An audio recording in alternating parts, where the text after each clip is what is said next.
আমার নাম সুবর্ণা শীল। আমি চট্টগ্রাম থেকে আসছি। মানে বলছে বাবুর বয়স যেহেতু কম, সেহেতু হচ্ছে অপারেশন করলে ইনফেকশনের সমস্যাটা বেশি হবে। অপারেশনের জন্য ওরা বলছে এটা হাই রিস্ক, মানে জ্ঞান নাও, অপারেশন করলে হচ্ছে জ্ঞান নাও ফিরতে পারে।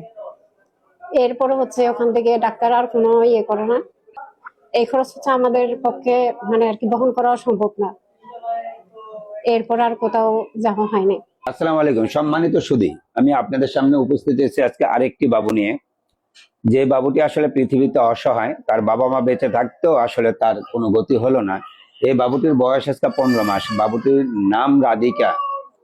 এই বাবুটি চট্টগ্রাম থেকে এসেছে। এই বাবুটির বাবা মার শুধুমাত্র আর্থিক দৈন্যতার কারণে তার মাথার এই বড় সাইজ, অর্থাৎ মাথার সাইজ তার এখন প্রায়, আমরা যদি একটু মেপে বলি,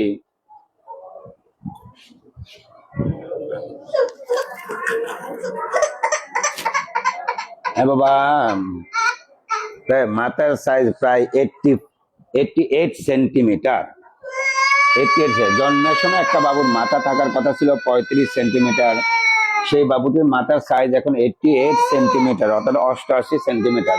এই বাবুর মাথাটাতে পানি জমা জন্মগত ভাবেই।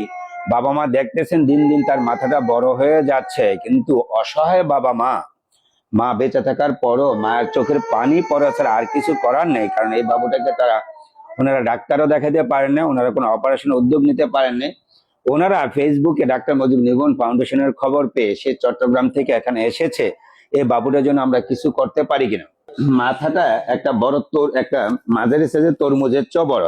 আমরা যদি এই তরমুজটার কথা চিন্তা করি, এই তরমুজটা মাত্র ওজন হলো তার 8 কেজি, আর তার মাথার ওজন হলো প্রায় 11 কেজির কাছাকাছি।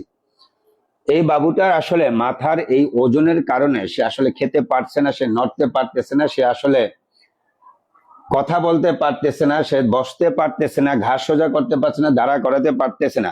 আপনারা শুধু দেখতেছেন মায়ের চোখে শুধু কান্নার, মায়ের চোখে শুধু পানি। আপনারা আল্লাহর কাছে সবাই মিলে একটু দোয়া করেন এই বাবুটাকে যেন ডাক্তার মুজিব নিবন ফাউন্ডেশন কিছু করে দিতে পারে, তার জন্য যেন কিছু করতে পারে, তার পাশে যেন দাঁড়াতে পারে। আপনারা শুধু আমাদের জন্য একটু দোয়া করেন। এই মায়ের চোখের কান্না, চোখের পানি আর দেখতে চাই না। আগামী ইনশাল্লাহ 3 থেকে 5 দিনের মধ্যে আল্লাহ যদি ওরে সুস্থ রাখে, যদি অপারেশন উপযুক্ত রাখে, ওরে আমরা আগামী 3 থেকে 5 দিনের মধ্যে অপারেশন করে আপনাদেরকে আপডেট দিব। এই বাবুটার মাথার আমরা সিটি স্ক্যান এমআরআই এর জন্য অলরেডি খবর পাঠিয়েছি যে আসলে এর আগে একটা বাবু আপনারা জান যে 95 সেন্টিমিটার হওয়ার কারণে তার এমআরআই আমরা করতে পারি না, কারণ মেশিন সাপোর্ট করে না। এই বাবুটার মাথার সাইজ 88 সেন্টিমিটার, অর্থাৎ 88 সেন্টিমিটার। এই বাবুটাকে আমরা এমআরআই করতে পারবো কিনা এটা খবর অলরেডি নেওয়ার জন্য বলেছি। যদি সম্ভব না হয় আমরা সিটি স্ক্যান করে হলেও ওকে দ্রুত অপারেশন করে ওকে যেন আমরা মুক্তি দিতে পারি, আল্লাহ যেন ওকে একটি স্বাভাবিক বাবু হিসাবে বাঁচা রাখার ব্যবস্থা করে। আল্লাহর কাছে আপনারা দোয়া করেন। এই বাবুর ভিডিওটি আপনারা সবাই একটু শেয়ার করেন, সবাই একটু লাইক করেন, সবাই একটু কমেন্টস করেন, যে এই বাবুটি যেন আপনার আমার নিজের ছেলে মেয়ে ভাই বোন হিসাবে সমাজ যেন বেঁচে থাকতে পারে। এই মাটা যেন আর চোখের কান্না যেন আর ফেলতে না হয়, এই মাটা যেন আর কান্না করতে না হয়। এই মাটার জন্য আসলে খুব কষ্ট হচ্ছে। উনি হয়তো ভাবতেছেন আমি হিন্দু দেখে হয়তো আমাকে বাংলাদেশে চিকিৎসা পাওয়ার কোনো সুযোগ না। মা, আপনার যে আর্থিক দৈন্যতা, আর্থিক যে অবস্থা, এটা বাংলাদেশে অনেকেরই আছে এরকম। তবে আপনার যদি আরেকটু আগে খবর পেতেন, বাচ্চাটা যদি আরো 6 মাস আগে যদি এখানে আসতো, তাহলে হয়তো আর একটু ভালো কিছু করার সুযোগ হয়তো পেতাম কিনা, সেটা আসলে চিন্তার ব্যাপার ছিল। অনেকে হয়তো ভাববেন যে সংখ্যালঘু হওয়ার কারণে ওরা হয়তো সুবিধা পায় না। আসলে ব্যাপারটা এরকম না। ওনারা আসলে নিজেদের টাকা পয়সা নাই, নিজেরাই আসলে যোগাযোগ করেন নাই, নিজেরাই করেন নাই, চেষ্টা করেন না আসলে চিকিৎসা নেওয়ার জন্য।